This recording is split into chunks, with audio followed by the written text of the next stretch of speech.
आस्था के महापर्व महाकुंभ में बचे हैं सिर्फ 6 दिन। तैयारी को दिया जा रहा अंतिम रूप। तैयारियों के साथ साथ महाकुंभ मेला क्षेत्र की बड़ी रौनक। देश विदेश से पहुंच रहे साधु संन्यासी। महाकुंभ को दिव्य और भव्य बनाने के लिए यूपी सरकार प्रतिबद्ध। श्रद्धालुओं को किसी तरह की परेशानी न हो, इसका रखा जा रहा ख्याल।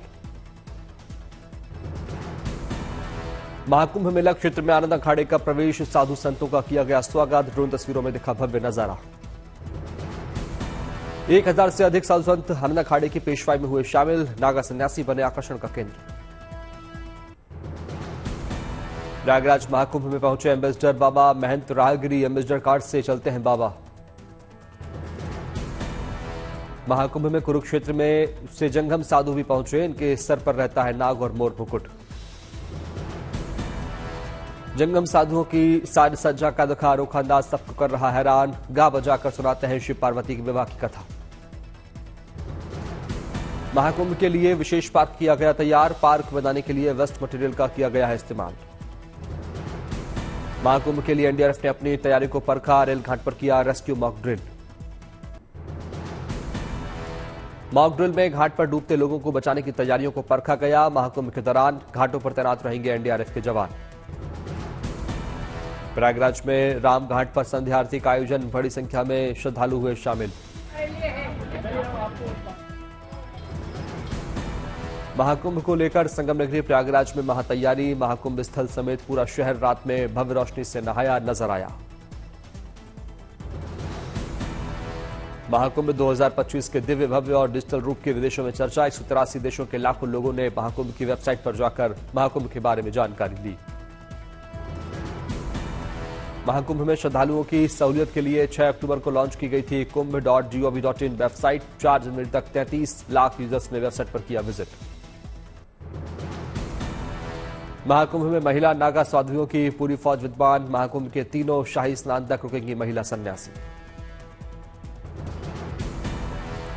महिला नागा साध्वियों के लिए अलग टेंट की व्यवस्था है। देश विदेश से कई महिला नागा साध्वी महाकुंभ में पहुंची हैं। पहले जूना अखाड़ा का हिस्सा हुआ करती थी महिला नागा साध्वी, लेकिन अब एक अलग शाखा बनाई गई है। महिला सन्यासियों की नागा साधुओं की तरह नहीं होती है वेशभूषा। जूना अखाड़े के साधु संतों से अलग होते हैं परिधान। महाकुंभ में महिला साधुओं की संत महंत के रूप में होगी अहम भूमिका। उनके लिए यह नए महाकुंभ में एक नए अनुभव जैसा होने जैसा है। इंटरपोल की तर्ज पर इंडिया में भारत पोल। केंद्रीय गृह मंत्री अमित शाह दिल्ली के भारत मंडपम में भारत पोल पोर्टल का करेंगे शुभारंभ। देश में अपराध करके विदेश फरार होने वाले भगोड़ों की अब खैर नहीं। विदेशों में बैठे मोस्ट वांटेड के लिए बना है भारत पोल। सीबीआई ने तैयार किया है अत्याधुनिक भारत पोल पोर्टल। इसके जरिए राज्य, केंद्र शासित प्रदेश और सभी जांच एजेंसियां सीधे इंटरपोल से जुड़ेंगी। देश की कानून प्रवर्तन एजेंसियों को सशक्त बनाने की दिशा में महत्वपूर्ण कदम। भारत पोल पोर्टल से कानून प्रवर्तन एजेंसियों को रियल टाइम सूचना मिल सकेगी। अंतर्राष्ट्रीय अपराधों से निपटने के लिए भारत के प्रयासों को मजबूत करेगा भारत पोल। अमित शाह पुरस्कार विजेता सीबीआई अधिकारियों को पुलिस पदक भी प्रदान करेंगे। कनाडा के पीएम जस्टिन ट्रूडो ने अपने पद से दिया इस्तीफा। आलोचनाओं के बीच लिया फैसला। अपनी सरकार और व्यक्तिगत आलोचनाओं के बीच ट्रूडो ने दिया इस्तीफा। देश को दिए अपने संबोधन में इस्तीफे का किया ऐलान। ट्रूडो ने अपनी लिबरल पार्टी के अध्यक्ष से नए नेता के चयन की प्रक्रिया शुरू करने को कहा। संसद की कार्यवाही 24 मार्च तक के लिए स्थगित। जब तक लिबरल पार्टी अपने नए नेता का चुनाव नहीं कर लेती, तब तक ट्रूडो कार्यवाहक पीएम बने रहेंगे। कनाडा में आम चुनाव इसी साल हो सकते हैं। पीएम पद से इस्तीफा देते हुए ट्रूडो ने कहा, मैं 2025 के इलेक्शन के लिए अच्छा ऑप्शन नहीं।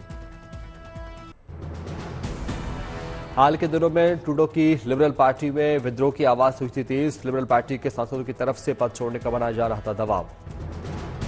डिप्टी पीएम और वित्त मंत्री क्रिस्टिया फिलन ने ट्रूडो सरकार पर गंभीर आरोप लगाते हुए दिया था इस्तीफा। ट्रूडो पर राष्ट्रीय मुद्दों से जनता का ध्यान भटकाने के लिए भारत विरोधी एजेंडा चलाने का भी आरोप। ऑस्ट्रिया के राष्ट्रपति वॉन डेर बेलन ने दक्षिणपंथी नेता हर्बर्ट काइकल को सौंपी नई सरकार की बनाने की जिम्मेदारी। नई सरकार में अंतरिम चांसलर की भूमिका में रहेंगे काइकल।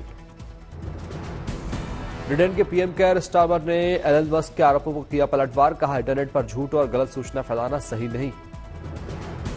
यूक्रेनी इलाकों पर रूसी कब्जे का सिलसिला जारी। रूसी सैनिकों ने पूर्वी यूक्रेन के खुराकोवे और दर्शेनके पर कब्जे का किया दावा। चीन में फैल रहे एचएमपीवी वायरस को लेकर भारत में अलर्ट। कर्नाटक में अब तक 2 मामले सामने आए। अहमदाबाद में 2 महीने के बच्चे में पाया गया वायरस। एचएमपीवी वायरस के कई मामले आने के बाद डॉक्टरों ने दी लोगों को सतर्क रहने की सलाह। एचएमपीवी वायरस का नाम ह्यूमन मेटान्यूमोवायरस है। डॉक्टरों ने कहा कि अभी इस एचएमपीवी वायरस से डरने की आवश्यकता नहीं। जानकारों के मुताबिक देश में पहले से ही इस वायरस से संक्रमण के मामले हैं, लेकिन चीन में संक्रमण की तेज रफ्तार ने कई देशों को आगाह किया। खतरे वाली बात नहीं है और ये वायरस एटलीस्ट पिछले 20 सालों में सर्कुलेट कर चुका है ग्लोब में। तो it is not a new virus but there is a new outbreak, तो इसलिए one needs to be careful. सरकार ने साफ किया कि यह वायरस नया नहीं है और कोरोना जैसा खतरनाक भी नहीं है। संक्रमण से निपटने के लिए केंद्रीय स्वास्थ्य मंत्रालय कर रही मॉनिटरिंग। राज्यों को अलर्ट रहने के और जरूरी प्रोटोकॉल का पालन करने के लिए कहा गया। अस्पतालों को निर्देश दिया गया कि वे इन्फ्लुएंजा जैसी बीमारी और गंभीर सांसों के संक्रमण के मामलों की तुरंत रिपोर्ट करें। कई राज्यों में एचएमवी वायरस को लेकर एडवाइजरी जारी की गई है। दिल्ली के मेडिकल ऑफिसर्स ने वायरस से जुड़ी चुनौतियों से निपटने के लिए जारी की एडवाइजरी।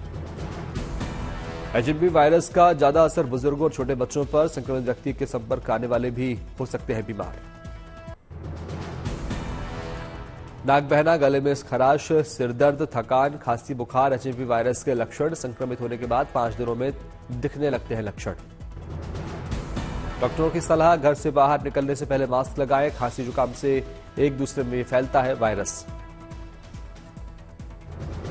हैंड वॉश करें। दूसरी चीज ये है कि आप अपना रेगुलरली हैंड वॉश करें। अगर आप कोई ऐसी सर्फेसेस हैं घर पे जो ज्यादा रेगुलरली टच होती है तो उसको एंटीसेप्टिक से क्लीन करें। साथ में बाहर जाएं तो मास्क लगाएं और अगर किसी को जुकाम, नजला, खांसी है तो उससे दूर रहें। के साथ स्वास्थ्य मंत्री ने कहा एचएमवी संक्रमण के हालात पर भारत डब्ल्यूएचओ के साथ मिलकर चीन और पड़ोसी देशों पर नजर रखे हुए है। Indian council for I reports पर स्वास्थ्य मंत्रालय ने Indian council for medical research के साथ और national centre for disease control के साथ और वर्ल्ड हेल्थ ऑर्गेनाइजेशन के साथ चीन सहित पड़ोसी देशों में स्थिति पर कड़ी निगरानी रखे हुए है।